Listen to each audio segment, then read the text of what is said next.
Hello everyone, स्वागत है आप सभी का आज के हमारी इस क्लास में। This is your SST educator Sulapunjan. आज की क्लास में हम लोग फ्रेंच रेवोल्यूशन के कुछ आखिरी टॉपिक्स पर आप पहुंचे हैं, जहां पर हम बात करने वाले हैं the revolution and everyday life के बारे में।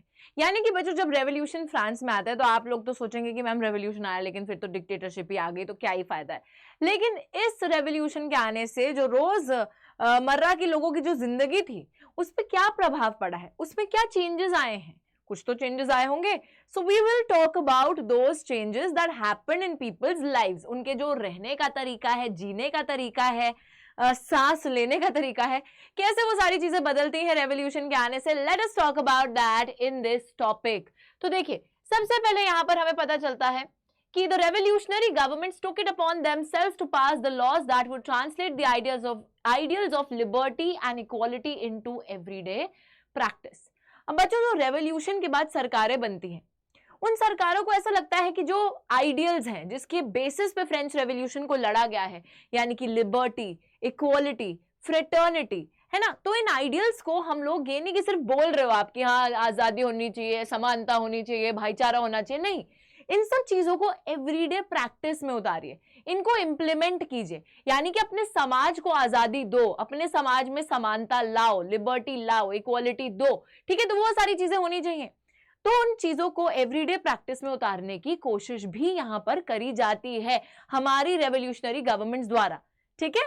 ओके, नाउ एक और चीज जो हमको यहां पर देखने को मिलती है वो ये है कि in the summer of 1789 was the abolition of censorship after the storming of Bastille. बच्चों, एक बहुत ही बड़ी चीज जो कि फ्रांस में होती है, that was the abolishment of censorship. अब व्हाट इज सेंसरशिप? सेंसरशिप होता है किसी भी उस चीज को ब्लॉक कर देना या रोक देना जो आपको आपत्तिजनक लग रही है, जो आपको गलत लग रही है।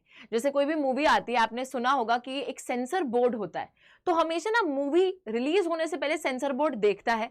सेंसर बोर्ड का काम ये होता है कि मूवी में क्या कोई भी चीज आपत्तिजनक है, कि जैसे कोई गाली गलौज कर रहा है या कोई ऐसा सीन है जो हटाना है, तो उसको हटा दिया जाता है या ब्लॉक कर दिया जाता है, बीप कर दिया जाता है, व्हाटएवर, ठीक है। तो वो सेंसर बोर्ड का काम होता है। सेम वही चीज करी जाती थी। तो जो भी चीज राजा के लोगों को आपत्तिजनक लगती थी कि ये तो राजा के खिलाफ बोल रहे हैं, या ये चीज राजा को पसंद नहीं आएगी, या ये चीज बोली नहीं जानी चाहिए, लिखी नहीं जानी चाहिए, तो ओल्ड रेजीम के दौरान यानी कि 1789 से पहले हम लोग देखते हैं कि सारा जो रिटन मटेरियल होता है, जैसे बुक्स, न्यूज़पेपर्स, या जो कल्चरल एक्टिविटीज होती है, जैसे कोई भी प्ले हो रहा है, तो उसको पब्लिश या फिर परफॉर्म तभी किया जा सकता था जब राजा के जो सेंसर्स होते थे वो उसको अप्रूव करें। तो पहले ना हर चीज को पढ़ा जाता था, देखा जाता था। कोई प्ले हो रहा है उसको देखेंगे, कोई न्यूज़पेपर है या कुछ है जो भी छपा जा रहा है उसको पढ़ेंगे, फिर देखेंगे कहीं कोई चीज राजा के खिलाफ तो नहीं जा रही, कोई कुछ बोल तो नहीं रहा है, उस चीज को फिर सेंसर कर दिया जाता था, हटा दिया जाता था, ठीक है। तो इस तरीके से सेंसरशिप चलती थी। बट रेवोल्यूशन के आने के बाद में सेंसरशिप को हटा दिया जाता है। मतलब अब जो आप खुलेआम चीजें लिख सकते हो, बोल सकते हो, you have the freedom of speech and expression now. तो यहाँ पे वही चीज होती है।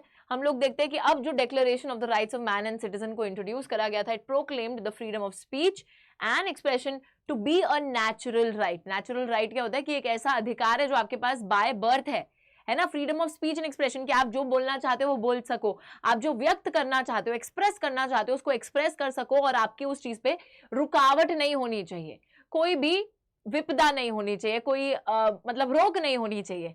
Also meant that the opposing views of events could be expressed. इसका ये भी मतलब था कि अगर आप किसी चीज के खिलाफ कुछ बोलना चाहते हैं, लीडरशिप के खिलाफ बोलना चाहते हैं, कुछ भी करना चाहते हैं, यू कैन डू दैट।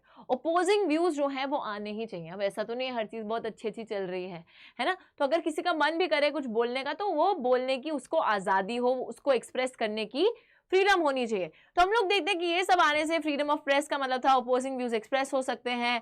हम लोग देखते हैं कि printed pictures, newspapers, pamphlets, books, सारी की सारी चीजें जो इस टाइम पे बहुत ज्यादा बढ़ने लग जाती हैं, और डिफरेंट डिफरेंट आइडियाज जो है प्रिंटेड मटेरियल के थ्रू लोगों तक पहुंचने लगते हैं।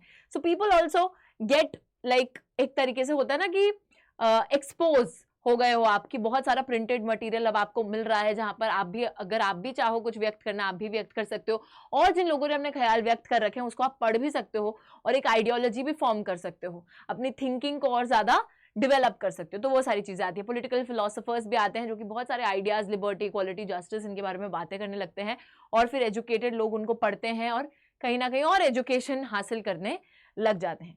तो इस तरीके से बच्चों कैसे हमारी एवरीडे लाइफ को अफेक्ट करा है रेवोल्यूशन ने, हमने इस चीज को देखा। अभी हम लास्ट एक टॉपिक है नेपोलियन बोनापार्टे, उन्होंने आगे क्या करा और कैसे उनके शासन का अंत होता है, इसकी बात करेंगे इन द नेक्स्ट सेशन और चैप्टर कंप्लीट करेंगे। तब तक के लिए take care and bye bye.